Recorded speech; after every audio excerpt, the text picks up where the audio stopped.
بسم اللہ الرحمن الرحیم۔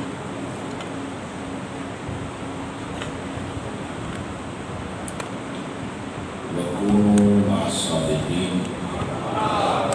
صدق اللہ مولانا العظیم۔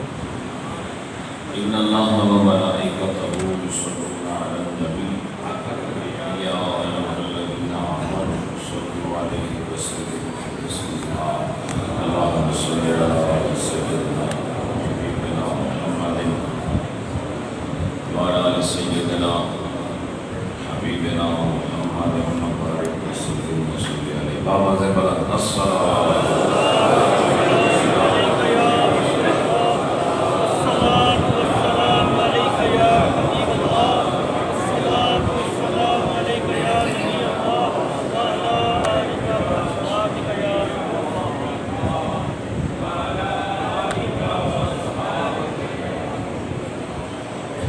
حضرات محترم، جمعۃ المبارک کی متبرک ساعتوں میں بحضور رب العالمین بطریق بندگی حاضری پیش کی جا رہی ہے۔ یہ دن ساتوں دنوں میں منفرد اور ممتاز حیثیت کا حامل دن ہے۔ آپ لوگ کافی دیر سے انتظار بھی کر رہے ہیں، لیکن بہرحال زندگی مصروف ہے اور مسلسل پروگرامات اور سفر اور ایک مقام سے دوسرے مقام جانا اور ہر جگہ نبی پاک علیہ الصلوۃ والسلام کی شریعت کا رنگ بکھیرنا، طریقت کی آبرومندی اور اس کی بہاروں کو لوٹانے کے لیے درد دل کے ساتھ گفتگو کرنا یہ اپنا معمول ہے۔ اور آج محترم حافظ صفی اللہ صاحب کی محنت اور آستانہ عالیہ نیل شریف کے متعلقین جو بہاڑی سے تعلق رکھتے ہیں، ان کی باہمی کوشش سے آج میں یہاں آیا ہوں اور آپ حضرات کے ساتھ اس بابرکت دن میں اور اس خوبصورت مسجد میں اللہ اور رسول کی بات کرنے لگا۔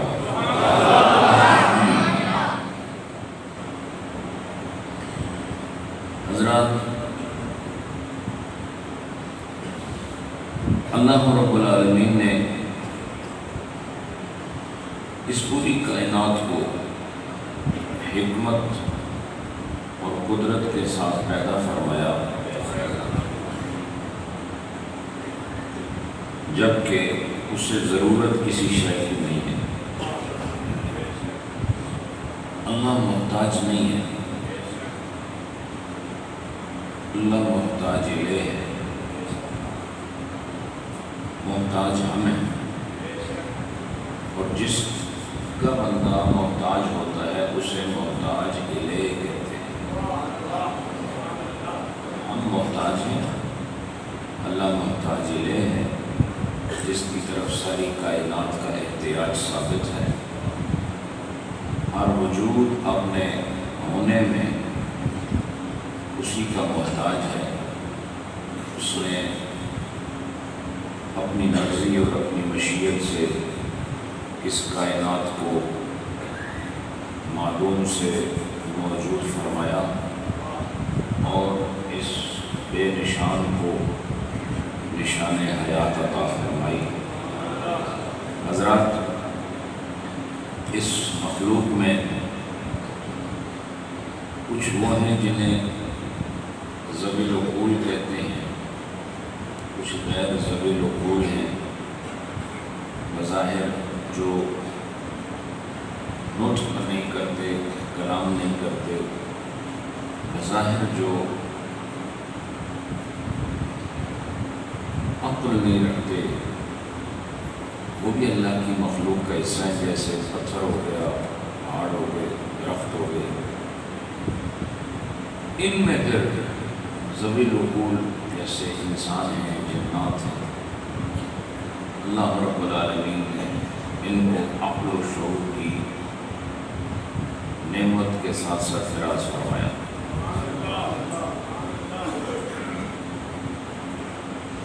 انسانیت کا آغاز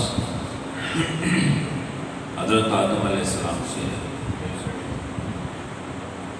لیکن اس سے پہلے بہت ساری مخلوقات کو اللہ نے پیدا فرما لیا تھا۔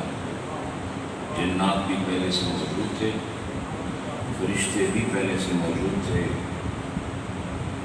جنت بھی پہلے سے موجود تھی، یہ آسمان، یہ سب چیزیں پہلے سے موجود تھی۔ ستارے، سورج، چاند، زمین، اس میں بہتے ہوئے دریا، اور اس میں خوبصورت سمندر، یہ سب پہلے سے موجود ہے۔ اللہ رب العالمین نے انسان کو بعد میں پیدا کیا، اور طریقہ بھی یہ ہے کہ پہلے تیاری کر کے، مکان بنا کے، ماحول بنا کے، پھر انسان کو زمین پہ بھیجا ہے۔ اگر انسان پہلے ہوتا اور زمین نہ ہوتی تو یہ کہاں رہتا؟ انسان ہوتا اور فصل نہ ہوتی تو یہ کیا کھاتا؟ انسان ہوتا اور ہوا نہ ہوتی تو یہ سانس کیسے لیتا؟ اس لیے اس کی قیام اور اس کی حیات جن چیزوں سے باقی رہ سکتی تھی، اللہ نے ان تمام چیزوں کو پہلے پیدا فرمایا اور انسان کو بعد میں پیدا کیا۔ گویا اللہ رب العالمین نے انسان کے آنے سے پہلے اس کے سارے ساز و سامان کو تیار فرما لیا۔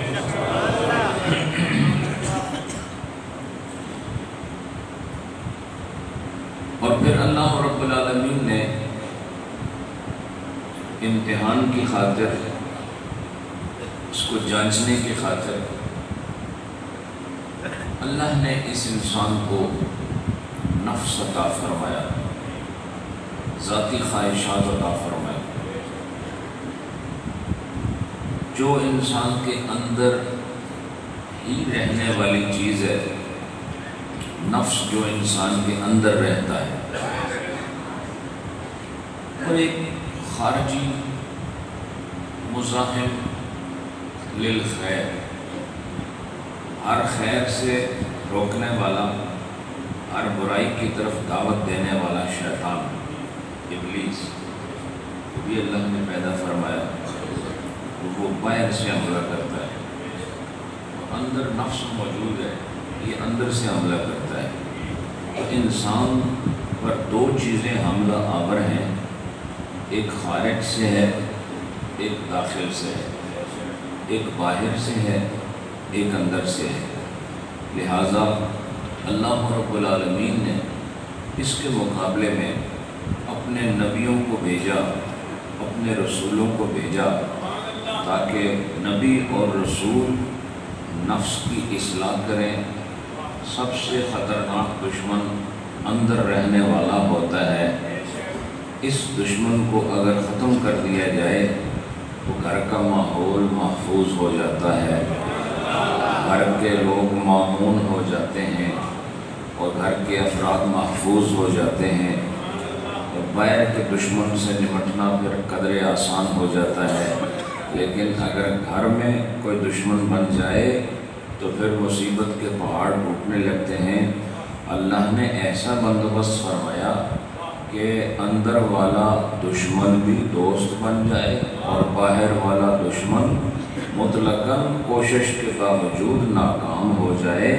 لہٰذا اس کام کو پورا کرنے کے لیے اللہ نے اپنے نبیوں اور رسولوں کا انتخاب فرمایا۔ انہیں ایسی صلاحیتوں سے اللہ نے انہیں مزین فرمایا کہ وہ انسان کے اندر رہنے والے دشمن کو بھی اور باہر رہنے والے دشمن کو بھی ہر قدرت نبوت و قدرت رسالت سے رفع کرنے کی حیثیت رکھتے ہیں۔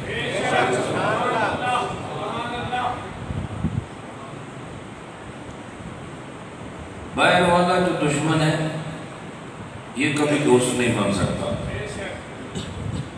لیکن اندر والے کو سمجھایا جا سکتا ہے۔ یہ جڑا تھوڑے اندر ہے اس میں بہرحال کچھ نہ کچھ محنت کی جاوے تو یہ تھوڑا یار بن سکتا ہے۔ نفس وہ فرمایا یہ اس وقت یار بن سکتا ہے جب یہ بھی ایماندار ہو جائے۔ جب یہ ایماندار ہو گیا تو یہ بھی تمہارا یار ہو جائے گا، ورنہ یہ بھی دشمن ہے اور یہ خواہشات پر خواہشات دکھا دکھا کے تمہیں دنیا کی طرف موڑ موڑ کے تمہاری آخرت کو تباہ کرنے کی کوشش کرے گا۔ اسی لیے شیطان ہاتھ کے ذریعے کام نہیں کرتا کہ تمہارے ہاتھوں میں گھس جائے، تمہاری آنکھوں میں گھس جائے، تمہارے کانوں میں داخل ہو جائے۔ شیطان تمہاری ٹانگوں میں داخل نہیں ہوتا کہ وہ ان کو غلط جانب چلائے، نہ تمہاری زبان میں داخل ہوتا ہے کہ تم سے غلط بات کرائے، بلکہ وہ اس جگہ پہ جا کے حملہ کرتا ہے جہاں پورے جسم کا کنٹرول موجود ہے، اور اس کو نفس کہتے ہیں۔ لہذا شیطان بھی ادھر ہی حملہ کر رہا ہے اور اللہ کے نبی بھی ادھر ہی توجہ کر رہے ہیں۔ اس لیے اللہ رب العالمین نے ایسا اہتمام فرمایا کہ ایک طرف منفی طاقت کو رکھا ہے، ایک طرف مثبت قدرت کو رکھا ہے، ایک طرف نفس کو رکھا ہے، ایک طرف اپنے محبوب کو رکھا ہے، ایک طرف شیطان کو رکھا ہے، اور ایک طرف نبیوں کے امام کو رکھا ہے۔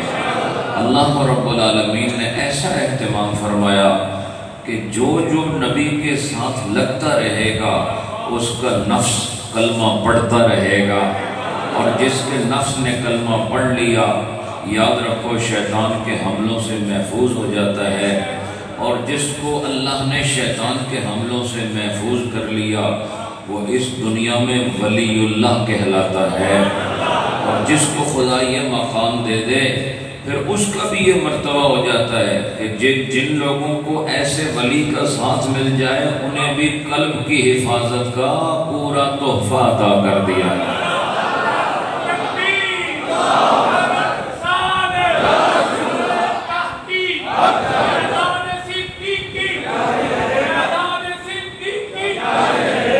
اس لیے ہماری یہ ساری کاوش اور محنت جو صوفیانہ ماحول میں ہوتی ہے اصل میں نفس کو مطمئن کرنا ہوتا ہے۔ سمجھ رہے ہیں آپ؟ نفس کو توجہ میری طرف، نفس کو مطمئن کرنا ہوتا ہے، اور مطمئن ہونا امن سے ہے۔ کس سے ہے؟ امن سے ہے، اور میں سمجھتا ہوں کہ امن وہی ہوتا ہے جہاں ایمان ہوتا ہے۔ جہاں ایمان ہوگا وہاں امن ہوگا، اور اس لیے یہ بات سمجھنا آسان ہے کہ اگر آپ کو باطن کا امن چاہیے اور باطنی جہان کا سکون چاہیے تو باطن سے بھی کلمہ پڑھانا ہوگا، اس باطن کو بھی کلمہ گو بنانا ہوگا، اور جس کا قلب امن میں آ جائے اور جس کا نفس امن میں آ جائے ایسے ہی نفس کو خدا نفس مطمئنہ بنا دیتا،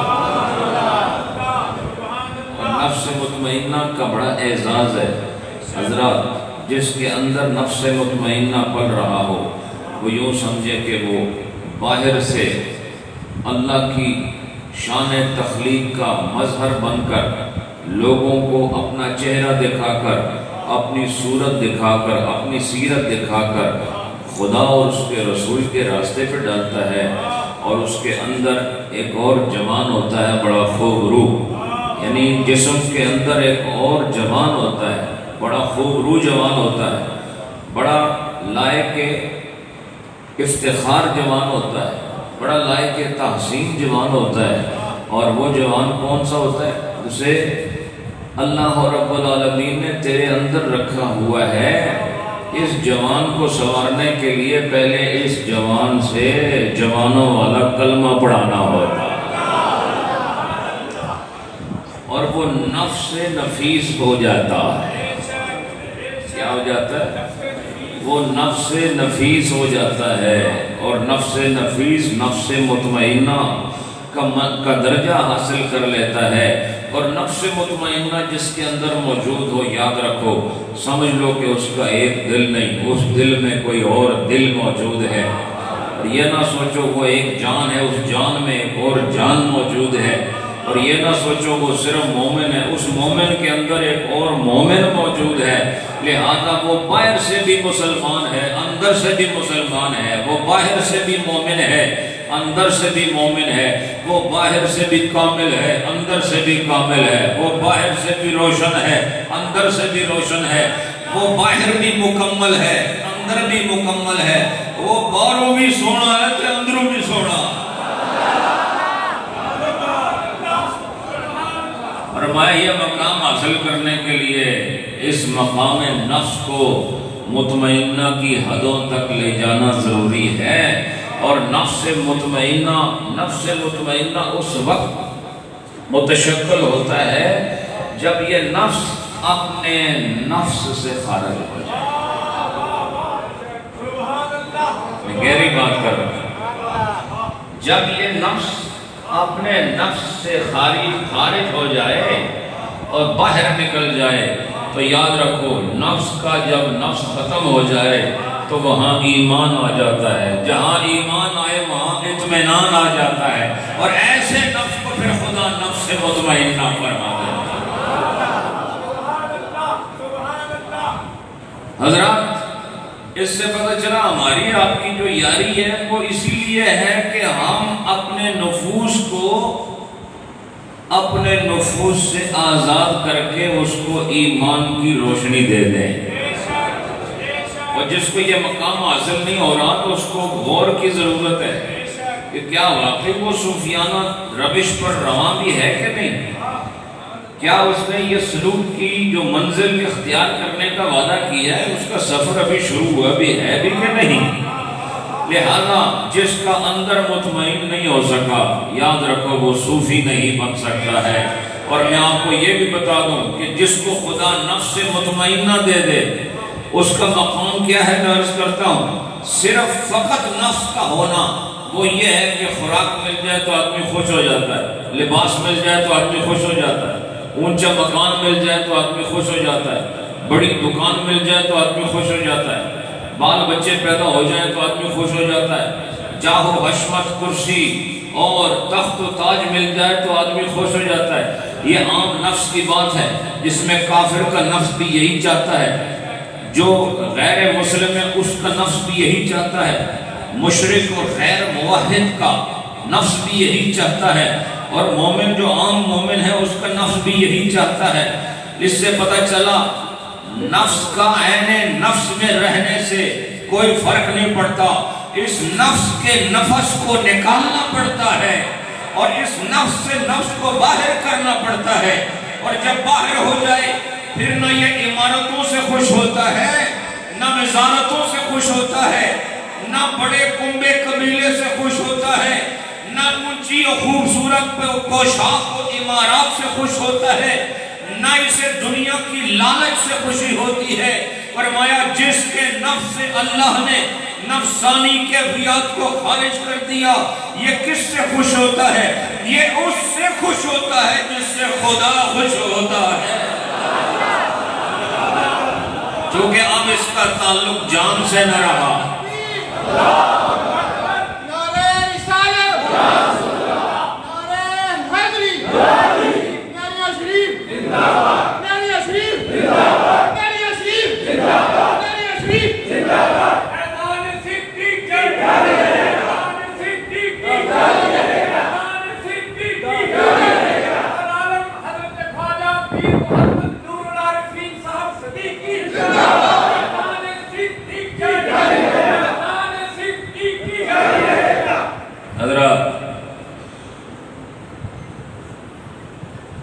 اس سے پتہ چلا کہ جب اس نفس کا تعلق دنیا کے ساتھ ہو تو یہ دنیا کی نعمتوں سے ہی خوش ہوتا ہے، اور تم اس کو حاصل کرنے کے لیے پھر نہ ناجائز دیکھتے ہو، نہ ناجائز دیکھتے ہو، نہ جائز دیکھتے ہو، نہ حرام دیکھتے ہو، نہ حلال دیکھتے ہو۔ کیوں کہ نفس کی نسبت دنیا کے ساتھ ہو گئی ہے۔ اب وہ دنیا چاہتا ہے چاہے طوعاً آئے، کرہاً آئے،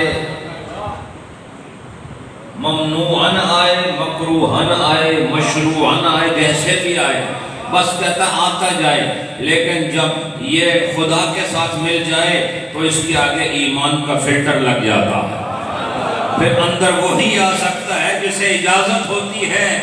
تم پانی کے فلٹر کو استعمال کر کے ان اجزاء کو اندر آنے سے روکتے ہو جو تمہاری صحت کے لیے مضر ہیں، اور نفس کے آگے ایمان کا فلٹر لگانے والے اولیاء اللہ ہر اس شے کو اندر آنے سے روکتے ہیں جس کا تعلق دنیا سے ہے، اور وہ ہر اس خیر کو اندر آنے دیتے ہیں جس کا تعلق خدا سے ہے یا مصطفیٰ سے ہے، تاکہ دل کا جہان آباد ہو جائے، یہ دل کی بستی آباد ہو جائے اور ویرانی ختم ہو جائے۔ لہذا پہلے اس نفس سے نفس کو نکالنا ہوگا۔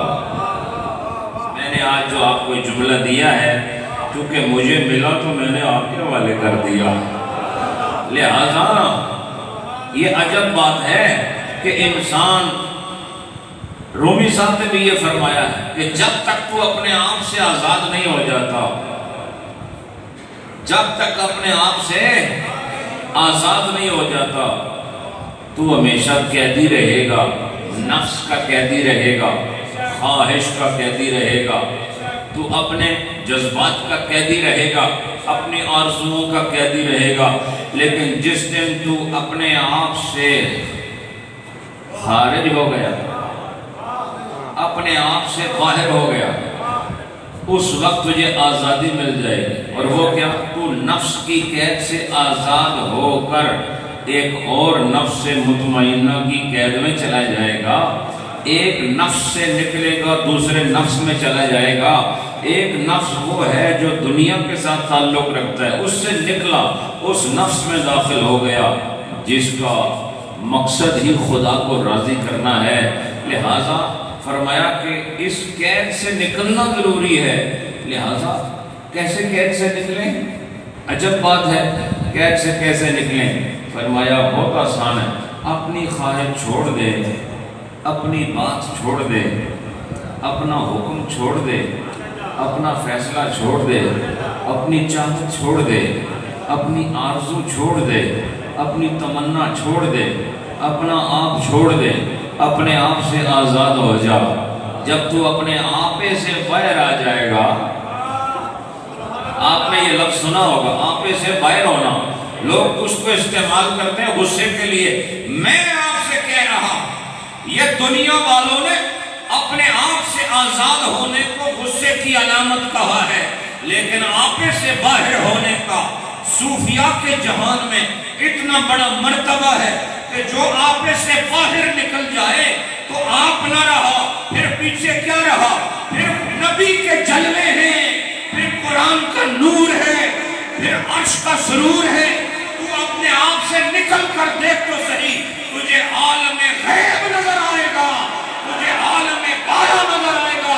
اسی لیے جو اپنے آپ سے باہر نکلے، وہ بغداد کی سرزمین پر غوث پاک نے کہا، نظرت الہ بلاد اللہ جمال خردلۃ علی حکم اتصالی، میں اپنے آپ سے باہر نکل چکا ہوں، اب دنیا کے سارے شہر میری ہتھیلی پر رائی کے دانے کی طرح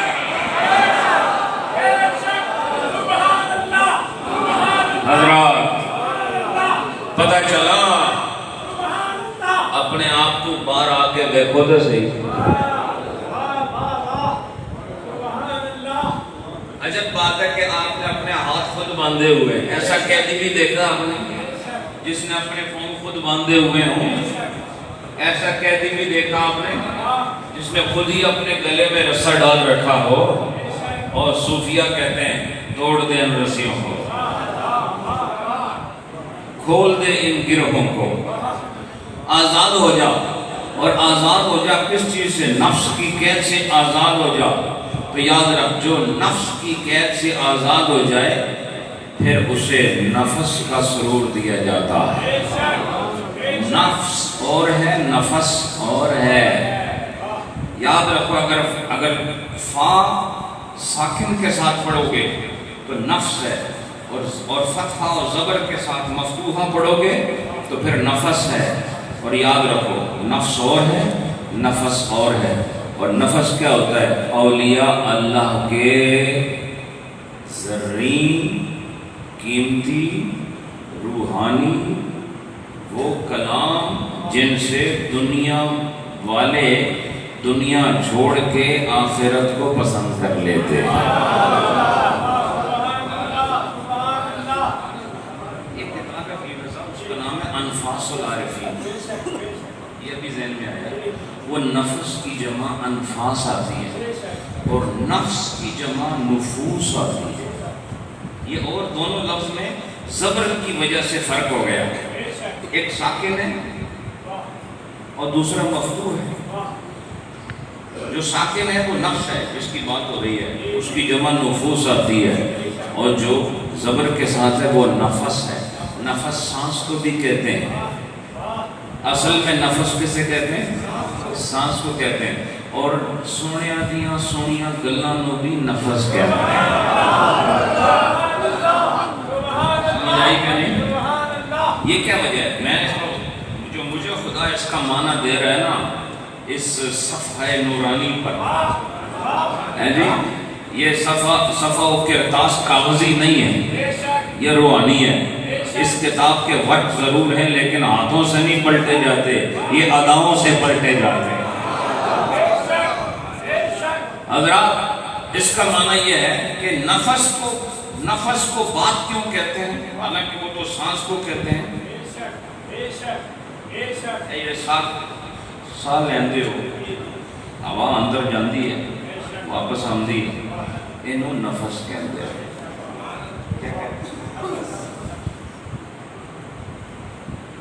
تو ان کو بات کیوں کہتے ہیں؟ حضرات، جب تک آپ کے پھیپھڑوں میں ہوا نہ ہو آپ بات کر ہی نہیں سکتے۔ مثلا یہ جو میں بول رہا ہوں تو میرے بولنے ہر لفظ کے ساتھ ہوا باہر آ رہی ہے۔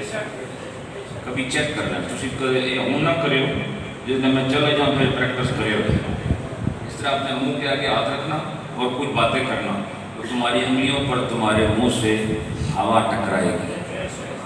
چیک کر لینا، اس سے پتہ چلا کہ بغیر ہوا کے بات ہوتی نہیں، اس لیے ہوا کو ہی بات کا نام دے دیا جی۔ اور دوسری بات یہ ہے کہ جس کی اپنی اندر والی ہوا اور فضا درست ہو جائے تو اس کے منہ سے نکلنے والی ہوا ہوائے کلام، ہوائے تکلم اور انفاس اور عفا، اور وہ تصوف کے جہان کے کلام، وہ اندر کے ماحول کی خبر دیتے ہیں۔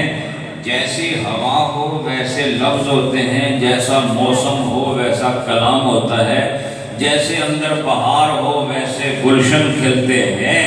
لہذا جس کی ہوا خراب ہے اس کا کلام بھی بیکار ہے، اور جس کا موسم حسین ہے اس کا کلام بھی حسین ہوتا ہے۔ پہلے اندر کا جہان درست کرنا ضروری ہے تاکہ ماحول درست ہو جائے، اور جہاں ماحول درست ہو جاتا ہے حضرات وہاں پر انسان اپنی وہ عظمت حاصل کر لیتا ہے جو اللہ اسے دینا چاہتا ہے۔ اب اس کام کو پورا کرنے کے لیے اللہ رب العالمین نے نبیوں کو بھیجا، اور نبیوں نے کیا کیا؟ نبیوں نے یہ کیا کہ اللہ کی طرف سے فیض ملا۔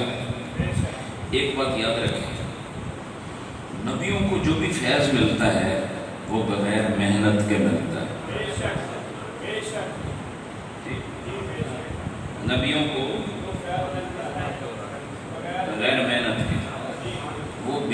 برعکس ان کو اللہ تمام مقامات عطا کر دیتا ہے، اور اللہ رب العالمین خود ہی چن لیتا ہے اپنے بندوں میں سے کہ وہ اپنی رسالت کو کہاں رکھے گا۔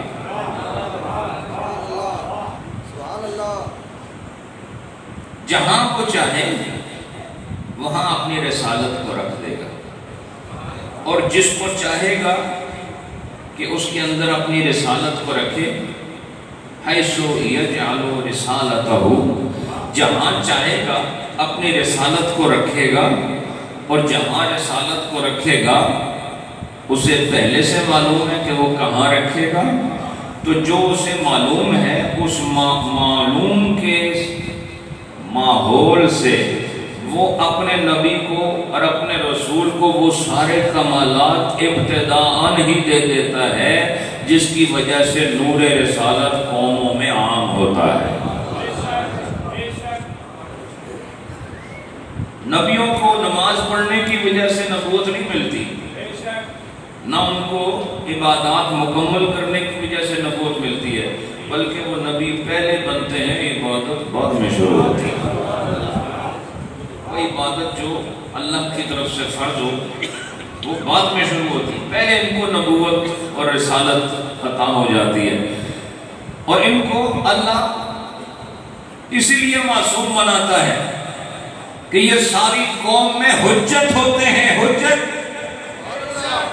اور یہ سارے زمانے میں دلیل ہوتے ہیں، اور یہ سارے زمانے میں خدا اللہ رب العالمین کی چلتی پھرتی قدرت کے امین ہوتے ہیں، لہذا اللہ رب العالمین ان کو کامل مکمل بناتا ہے، اندر سے بھی باہر سے بھی۔ اور یاد رکھو جو کامل نہ ہو وہ رسالت کے انوار سینے میں نہیں سمیٹ سکتا، جو کامل نہ ہو وہ اللہ کے کلام کا متحمل نہیں ہو سکتا۔ اسی لیے طور پر موسیٰ علیہ السلام کو بلایا اور اللہ نے ان سے کلام کیا، وَكَلَّمَ اللَّهُ مُوسَىٰ تَكْلِيمًا، اللہ رب العالمین کے ساتھ یہ ملاقات کرنے والے طور پر بایمانہ کے وہاں سے کلام لے رہے ہیں، اور یہ کلیم بن رہے ہیں، متکلم بن رہے ہیں، اللہ سے کلام کر رہے ہیں، اللہ ان سے بول رہا، یہ اللہ سے بول رہے ہیں۔ حضرات، اور تحفے میں کیا ملا ہے؟ تحفے میں تورات ملی ہے، اور وہ لے کر ہدایت کا یہ خوبصورت نسخہ بنی اسرائیل کو تحفے میں دے رہے ہیں۔ پتہ چلا تورات لینا اتنا آسان نہیں ہے، یہ لینے سے پہلے تحمل چاہیے۔ تحمل کا معنی جانتے ہو؟ ارے وزن اٹھانے کی صلاحیت کو تحمل کہتے ہیں۔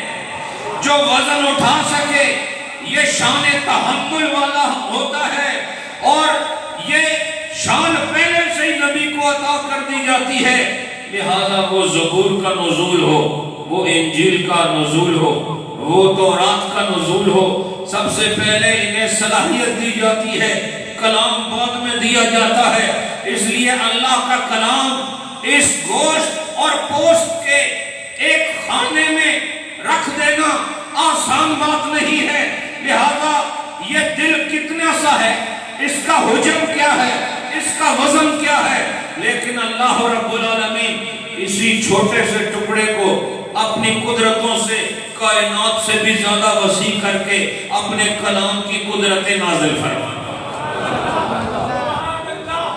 اس لیے اللہ نے آخری کلام کو نازل کرتے ہوئے فرمایا تھا، لو انزلنا هذا القرآن على جبل لرأيته خاشعا متصدعا من خشیت اللہ۔ اگر ہم اس کلام کو پہاڑ پر نازل کرتے تو کیا ہوتا؟ یہ جھک جاتا، کیا کرتا؟ اور آخر میں ریزہ ریزہ ہو جاتا، ریزہ ریزہ ہو جاتا۔ لیکن کیا بات ہے کہ اللہ اپنے محبوب کو فرماتا ہے، أَلَمْ نَشْرَحْ لَكَ صَدْرَكَ، کیا ہم نے آپ کا سینہ آپ کے لیے کھول نہیں دیا؟ اس سے پتہ چلا سینے کا کھلنا ضروری ہے قرآن کو اندر سمانے کے لیے اور قرآن کو اندر بٹھانے کے لیے، اس خدا کے مہمان کو اندر لانے کے لیے پہلے گھر کا وسیع ہونا ضروری ہے۔ یاد رکھو گھر اتنا وسیع ہوتا ہے کہ آدمی آرام سے اندر آتا جاتا بھی ہے، لیٹتا بھی ہے، کھڑا بھی ہوتا ہے، 2-4 قدم دوڑ بھی لیتا ہے۔ لہذا ایسا نہیں ہوتا کہ انسان کا جتنا سائز ہے اتنا ہی کمرے کا سائز ہو، ایسا سائز قبر کا ہوتا ہے۔ کمرے